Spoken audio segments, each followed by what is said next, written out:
Awan gelap masih menggelayuti dunia penerbangan tanah air. Untuk pertama kalinya, insiden tabrakan antar pesawat terjadi di landasan pacu.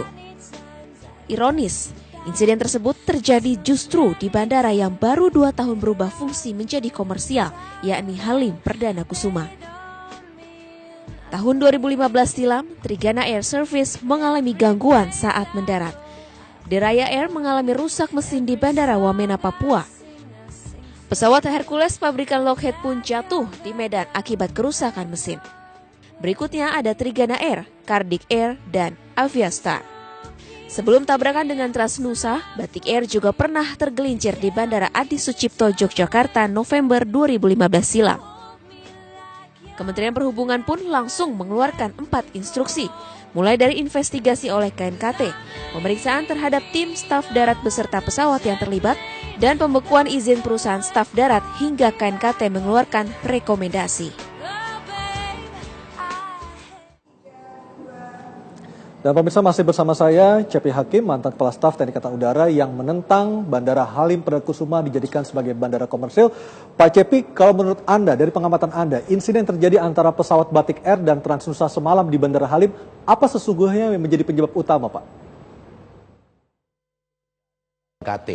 Tetapi dalam konteks yang seperti itu, kalau kita berandai-andai di situ ada taxiway, di situ apronnya tempat parkir itu cukup luas, maka saya yakin sekali kejadian seperti itu tidak mungkin terjadi. Masalahnya adalah dengan keterbatasan yang dimiliki oleh Halim, kemudian ada beban penerbangan sipil komersial yang relatif padat, maka terjadilah hal seperti itu. Tapi apa persisnya saya nggak tahu. Itu harus dikumpulkan dulu data-data penyebabnya dan sebagainya. Sampai 3 hingga 4 bulan mendatang, Pak Cepi ya. Baik, Pak, bagaimana dengan petugas dari ATC, Pak? Apakah juga bisa dijadikan dugaan ada kesalahan dari pihak ATC dalam memandu pesawat yang ada? Kesalahan bisa terjadi sama siapa aja ya. Tetapi pada prinsipnya pilot in command itu bertanggung jawab terhadap gerakan-gerakan pesawat yang dilakukannya. Kalau dia mendapat clearance untuk take off, dia biasanya mendapatkan clearance untuk take off atau landing itu begini. Runway clear for take off. Itu air traffic control. Kenapa air traffic control itu berada di menara? Karena dia memang bertugas secara visual melihat, ya. Jadi bisa lihat di atas, dia melihat bahwa memang runway clear, dia kasih clearance untuk take off. Pilot tidak bisa mendengarkan begitu langsung dia take off, nggak bisa. Dia harus juga lihat secara visual bahwa memang runway clear, baru dia take off. Dia berkoordinasi dengan co-pilot sana. Co-pilot juga harus melihat. Captain pilot melihat, co-pilot melihat, ready for take off. Itu ada checklist. Kalau take off itu ada checklistnya. Before take off checklist, kemudian dapat clearance, oke, kita take off. Itu ada briefing dulu sebelum take off. Jadi kalau dilihat per tugas masing-masing, semua itu sudah sempurna dengan aturan-aturan yang ada. Ada checklist, ada standard operating procedures, dan ada regulasi dan ketentuan yang mengatur semua itu. Apabila itu ditaati, maka kecil sekali kemungkinan terjadi kecelakaan. Tetapi kan we are human, Pak. Kita orang, manusia biasa yang bisa melakukan kesalahan. Nah, itulah tugas KNKT, siapa sebenarnya yang melakukan kesalahan yang berkontribusi paling besar sehingga terjadi kecelakaan seperti tadi malam. Tapi sekali lagi, potensi terjadi kecelakaan seperti itu sangat besar. Dengan kondisi runway cuma satu, taxiway nggak ada, apron cuma sempit. Kemudian penerbangan komersial terjadwal tuh masuk satu hari lebih dari 50 take off dan landing. Sementara ada 4 skadron udara dengan pesawat yang harus berlatih sepanjang tahun. Itu kecelakaan, it's a matter of time. Ya, cuma menunggu waktu aja. Meskipun kita tentunya tidak berharap ada kecelakaan berikutnya pas yang terjadi semalam, Pak Cepi ya. Tetapi ketika Anda melihat, kita harus bersyukur, ya, kita harus bersyukur kecelakaan tadi malam tuh tidak ada korban nyawa. Dan itu ketahuan, yang nggak ketahuan banyak, yang nyaris dan hampir celaka kan kita nggak tahu. Coba iseng-iseng kita cek, ya, mengeri kita lihatnya. Coba dicek juga pilotnya, jam terbangnya bulan yang lalu berapa jam, tahun yang lalu dia berapa jam. Kita sekarang ini pertumbuhan terlalu tinggi, infrastruktur nggak ada, tidak siap, dan SDM juga kurang.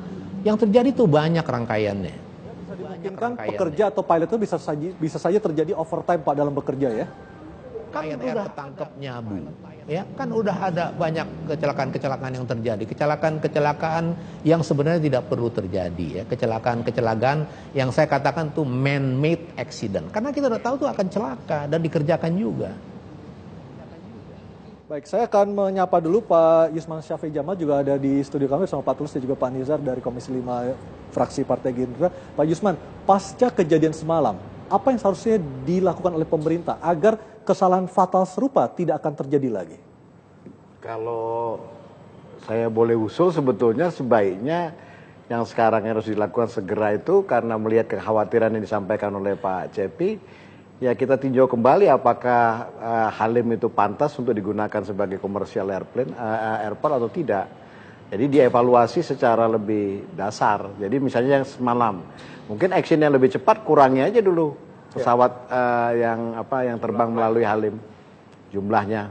Yang kedua, dibuat peraturan yang lebih ketat, misalnya kalau malam hari jangan ada pesawat yang di towing melintasi landasan misalnya begitu. Jadi langsung ada action yang lebih cepat untuk merem bahaya yang mungkin timbul.